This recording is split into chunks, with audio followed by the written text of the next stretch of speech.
So, what would cause a woman to want to be a mother to over 100 children? That's the question that we're going to answer today.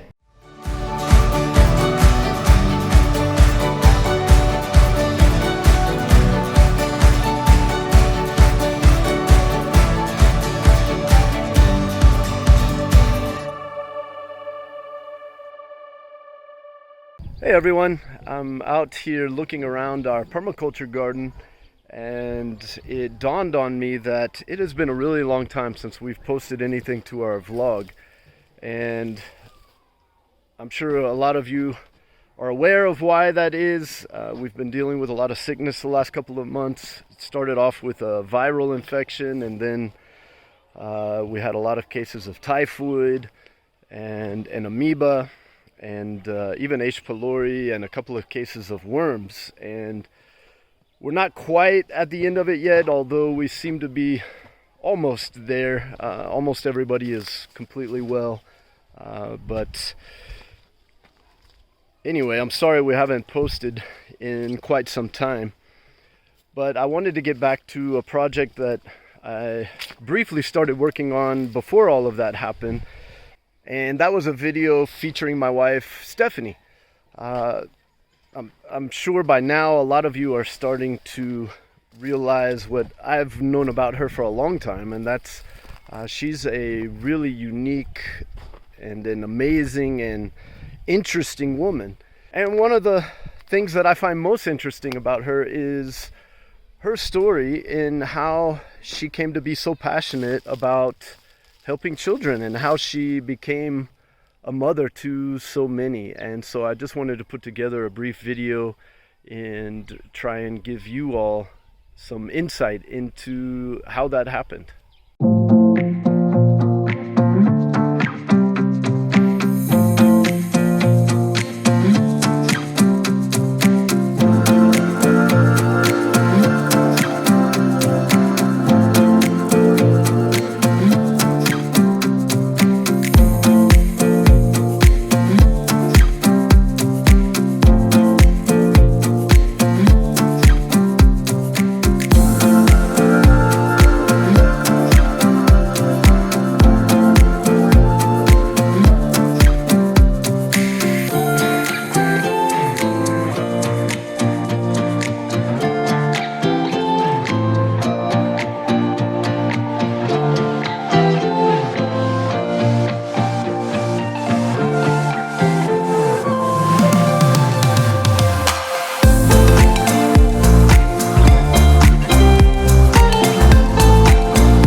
Jeff wanted me to share how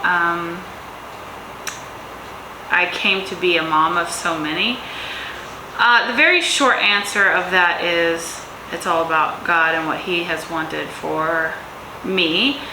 But of course, with every short answer, I feel like there's this super long, drawn-out answer. So I'm going to try and give you a condensed version of my super drawn-out long answer. But first, let me start with my childhood had some pretty bad parts to it, and so I'm going to talk about that today a little bit. Not anything like super graphic or whatever, but I know that when people talk about their story, that family can often feel bad or feel like someone's mad at them or whatever. I don't really know exactly what I'm trying to say there, but so I want to be clear in that, yes, I had a very traumatic childhood for me, and it was not how I chose to raise my kids. But as I'm talking about that, I want to be clear in that I have no ill feelings towards any of my family members. So I don't want to hurt feelings by saying, oh, this was bad and this was bad or whatever. I would have chosen to do things differently. I have chosen to do things differently in my parenting journey. But as an adult, I have really spent a lot of time working through my childhood, and I really feel like God has healed those areas of my life. And so as I'm talking to you about kind of how I got to where I am today, I don't want anybody to feel like I have ill feelings or even hurt feelings. Like, I really am at peace about where I came from, what my childhood was, and I feel like that my story is one of God taking something really bad and making something really beautiful out of it, and something that I couldn't have done on my own. So I kind of wanted to get that out there. It's kind of weird and awkward, but it is what it is. So I was an only child for 14 years. My parents were married for 12 years. And my home life growing up was probably one of the most confusing things ever to me. My dad had some mental health struggles. He had kind of been diagnosed all over the board. The one consistent thing that we heard often was bipolar. And his bipolar was like from one extreme to the other. My parents drank a lot, they partied a lot, and they did a lot of drugs. And I was an only child, so I spent a lot of time by myself. At some point in my childhood, I remember being like, I am never only having one kid. Now, that doesn't mean that I thought I was gonna have 10 or 110. It just meant I knew for sure I didn't want to just have one. And so I grew up in this household where my father was all over the place, but one thing that always happened was he always said that he loved me. And so in one way I always knew I was loved, in another way I never felt loved. And so the drugs and the drinking was kind of always there. My dad was very, very controlling. Everyone was kind of scared of him, and I think that's why my mom stuck around so long. She was scared of him, and I think that's why other family members, grandparents, uncles did not interfere, because everybody was scared of my dad, and including me. So I made another promise that I would always speak up if I knew a child was in danger. And I've had to do that before in my adult life, and it's not always easy. But what's harder for me to speak up and say something is for a child to go through that. I lived it, I know. When I tell you my life was traumatic, I don't mean like a couple of moments. There was physical abuse, there was emotional abuse, there was mental abuse, and it was like every day until I was 12 or 13. And it was difficult. And I never, ever, ever want another child to have to go through that. Of course it happens, but if I know about it, I'm gonna at least step in and say something. And so that childhood was very confusing. Like I said, my dad always would tell me he loved me. He was in some parts an amazing dad. He didn't work. He stayed home because he had a back injury when I was 4. And so he was like the classroom mom. Even though he wasn't a mom, he had time. He was home, and so he would bake cupcakes for our class. He was at all my class parties. He was at everything that I did. And then behind closed doors, it was a different story. He was just angry. And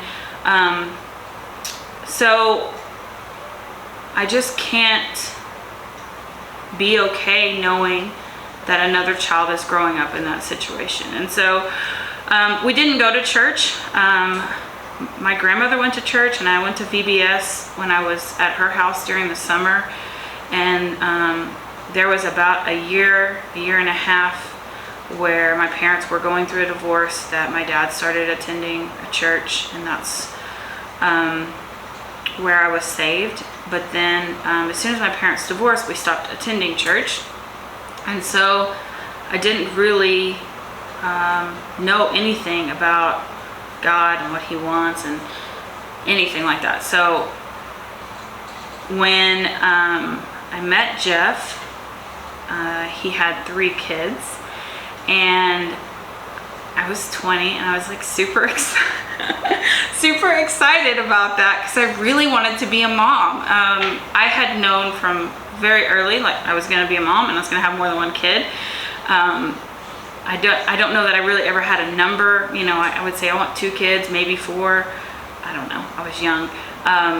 But I really wasn't like seeking the Lord. So this isn't like my whole life I've just been trying to follow God's will. I didn't even know really God had a will for my life for a long time. So it's just been, you know, in my adult life that he has really drawn me to him and caused me to know what he wants for me and for Jeff and for our family and that sort of thing. So yeah, I met Jeff. He had 3 kids. I thought that was super great. I still think it's great. I've lived it. It's a little difficult, but and then we of course added kids. We were also involved in foster care and adoption. And if you spend time with kids who are in foster care, especially like teenagers who can share with you, which Jeff and I did a lot of, you will hear some of the most heartbreaking stories. And so I think through learning the opposite side of foster care, I guess, you know, as a family, you kind of see it from your side. But when you get to know the kids' side of it, again, that's another, like, I don't want that to happen. Generally, I think people think that if you're doing foster care that you love kids, and there are a lot of people out there that are doing it that way. But there's also a lot of people out there that are doing it in a different way. I've sat with these teenagers, I've heard their stories, and they're also traumatic stories. And so being involved in foster care and adoption kind of led me on a path of, we're not doing enough. And we adopted from the foster care system, and we wanted to adopt more, but CPS in Texas has a lot of rules, and our family was too big according to them. And so we were kind of at a dead end on how can we help. And so we were just kind of stuck for a while, not really knowing what to do, but wanting to do more. I actually visited a residential treatment center for foster kids in Texas.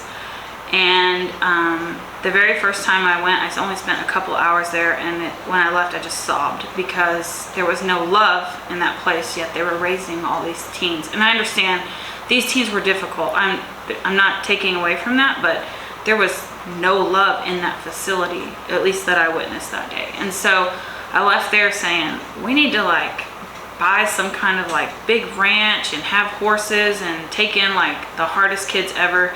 Of course, when you start researching that, there's so much red tape and there's so much no.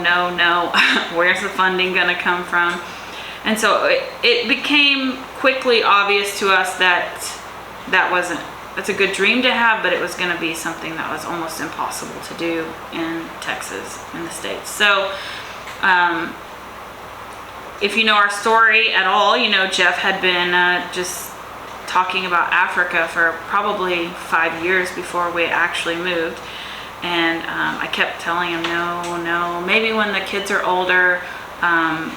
Of course, my main issue with coming to Africa was leaving our 3 oldest boys. That was something I did not want to do. It was extremely difficult. And so I kept trying to put him off. And then he was able to come on a trip to Kenya. And then there was no more like really putting it off. So when we first started discussing what are we gonna do, I said it's gotta involve kids. And so that's really kind of the whole story, like wrapped up kind of nice and neat, is that I had a bad childhood, and God took that and gave me a passion for kids who come from hard places. And it's not always easy. They're difficult sometimes. I mean, we've had kids walk out of our life here in Kenya that we really, really love, and we really want to see them have a good life and to learn, the things they need to learn before they move on. And it doesn't always happen that way, but at the same time, I would rather do that. I'd rather try and experience the heartache of them leaving than know that they're just there suffering. I mean, when we first started the children's home here in Kenya, we started taking in street boys, and in our area there's a lot of younger boys, teenage and younger boys living on the street who have left home for various reasons. Some of them are there because they want to be there. Some of them are there because they were being abused at home. Some of them are there because the family told them to leave. And so we started taking in these boys, and people would just tell us that we were crazy. Like, you can't take them in, you can't help them. Like, why can't we help them? Where's that rule? It wasn't a rule, it's just how everyone looks at them. They call them chokora, which means one who eats trash. And sometimes they do eat trash, but that's not who they are. And so God gave me this ability to look past, to look past where they're at right now, where they've been, and see that there is some change that can happen. And it's not always the change I want it to be. It doesn't always end up my way. But at the end of the day, we tried.